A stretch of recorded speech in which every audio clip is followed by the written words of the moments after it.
प्यारे बच्चों, आज मैं आपको टार्ज़न के बचपन की कहानी सुनाता हूँ। ये कहानी उस वक्त की है जब टार्ज़न अभी छोटा सा बच्चा था।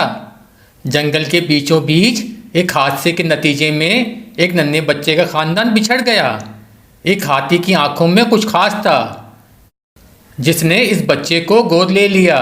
इस बच्चे का नाम था टार्ज़न। हाथियों के इस कबीले ने टार्ज़न को अपनी औलाद की तरह पाला।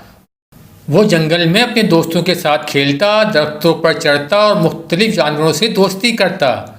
जंगल के जानवर इसके दोस्त बन गए। वो अपनी इस नई दुनिया में बहुत खुश था। एक दिन जब टार्ज़न जवान हो गया, इसने पहली बार जंगल के बाहर की दुनिया को देखने का फैसला किया। वो जानवरों के साथ दरख्तों की ऊंचाई से जंगल के इस पार देखता, जहाँ एक अजीब सी रोशनी नजर आती थी। ये रोशनी बहुत दूर थी और टार्ज़न ने इसका पीछा करने का फैसला किया। टार्ज़न ने अपने सबसे करीबी दो चीते को और एक होशियार बंदर को बुलाया। चीते को कहा, तुम मेरे साथ इस रोशनी की तलाश में जाना चाहोगे? चीता खुशी से बोला, ज़रूर, ये बहुत दिलचस्प होगा। टार्ज़न और चीता रोशनी की तरफ चल दिए। जब वो रोशनी करीब पहुंचे तो उन्होंने देखा ये तो एक कैंप फायर की रोशनी थी जो कुछ इंसानों ने जलाई थी। ये पहला मौका था जब टार्ज़न ने इंसानों को देखा। वो हैरान हुआ और कुछ खौफजदा भी हुआ, मगर इसने हिम्मत पकड़ी और इनके करीब जाने का फैसला किया।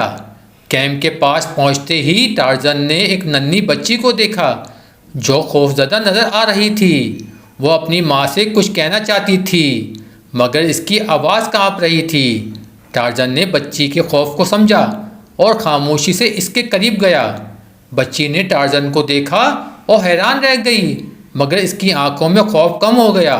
टार्ज़न ने मुस्कुराते हुए इसे अपनी तरफ बुलाया। डरो मत नन्ही बच्ची, मैं तुम्हें कुछ नहीं कहूँगा।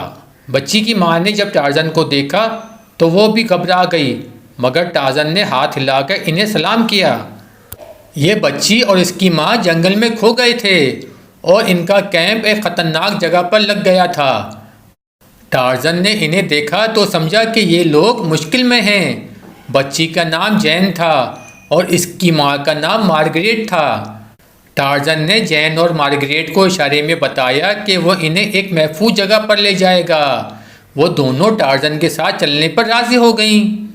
चीता भी इनके साथ साथ चल रहा था और वो सब एक साथ एक नए सफ़र पर निकल पड़े।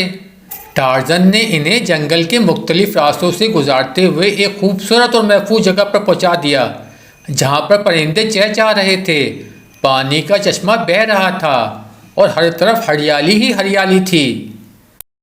जैसे ही वो इस महफूज जगह पर पहुंचे, टार्ज़न ने देखा कि जंगल में कुछ गलत हो रहा है। जंगल का एक हिस्सा आग से जल रहा था और जानवर भागने की कोशिश कर रहे थे। ये मंजर देखकर टार्ज़न को बहुत दुख हुआ।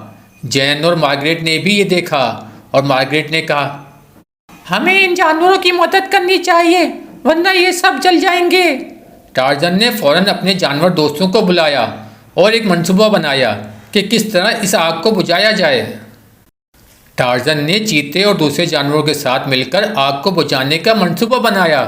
वो तेज़ी से एक दरख्त से दूसरे दरख्त तक छलांग लगाता रहा और चीते की मदद से दूसरे जानवरों को महफूज जगहों पर ले जाने लगा।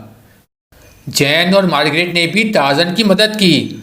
मार्गरेट ने कैंप से कुछ पानी की बर्तन उठाए और जैन ने अपनी माँ की पानी भरने में मदद की। सब मिलकर आग बुझाने की कोशिश कर रहे थे।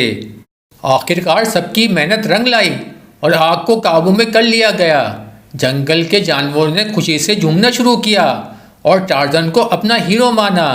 जैन और मार्गरेट ने भी टार्ज़न की तारीफ की और इसकी बहादुरी को सराहा। जब सब कुछ ठीक हो गया तो जैन और मार्गरेट ने टार्ज़न से रुखसत होने का कहा। वो वापस अपने लोगों के पास जाना चाहती थीं, मगर टार्ज़न के साथ गुजारा हुआ वक्त इन्हें हमेशा याद रहेगा। टार्ज़न ने भी इन्हें अलविदा कहा, मगर इसका दिल भारी था। जैन ने टार्ज़न को गले लगाकर कहा, तुम बहुत बहादुर हो टार्ज़न, मैं कभी नहीं भूलूंगी कि तुमने हमारी कैसे मदद की। मार्गरेट ने भी टार्ज़न को दुआएं दी और कहा, तुम हमेशा हमारे दिलों में रहोगे। टार्ज़न ने इन्हें जंगल के बाहर तक छोड़ा और जब वो रवाना हो गई तो टार्ज़न दोबारा अपने जंगल में वापस आ गया। चीते ने भी टार्ज़न को खुशी से गले लगाया और कहा, टार्जन, तुमने तो आज सबको साबित कर दिया कि तुम सच्चे हीरो हो। टार्जन के लिए ये एक नई शुरुआत थी। वो जानता था कि इंसानों के साथ भी दोस्ती की जा सकती है और अब वो अपने जंगल की हिफाजत और दोस्तों की मदद करने के लिए हमेशा तैयार रहेगा। इसने अपने दोस्तों के साथ मिलकर जंगल को और भी खूबसूरत और महफूज बनाया। जंगल में सब जानवर अब टार्जन को अपना रहनुमा मानते थे। वक्त गुजरता गया और जंगल में सब कुछ बेहतर होता गया। टार्जन की बहादुरी और अक्लमंदी की वजह से जंगल में कभी भी किसी को खौफ नहीं होता था। एक दिन जंगल की अमन व सुकून में खलल पड़ गया। एक शिकारी बिलाल अपने साथियों के साथ जंगल में दाखिल हुआ। बिलाल एक जालिम और लालची शिकारी था। दो नायाब जानवरों को शिकार करके इन्हें बेचने के लिए आया था। इसके पास जदीद हथियार और जाल थे जिन्हें वो जानवरों को पकड़ने के लिए इस्तेमाल करना चाहता था। बिलाल ने जंगल में दाखिल होते ही मुख्तलिफ जगहों पर जाल लगा दिए और नायाब जानवरों को पकड़ने की तैयारी शुरू कर दी। इसकी नीयत जंगल के अमन को बर्बाद करने की थी। वो जानवरों को पकड़कर अपने फ़ायदे के लिए इस्तेमाल करना चाहता था। जंगल में बिलाल की आमद की खबर टार्जन तक पहुंची।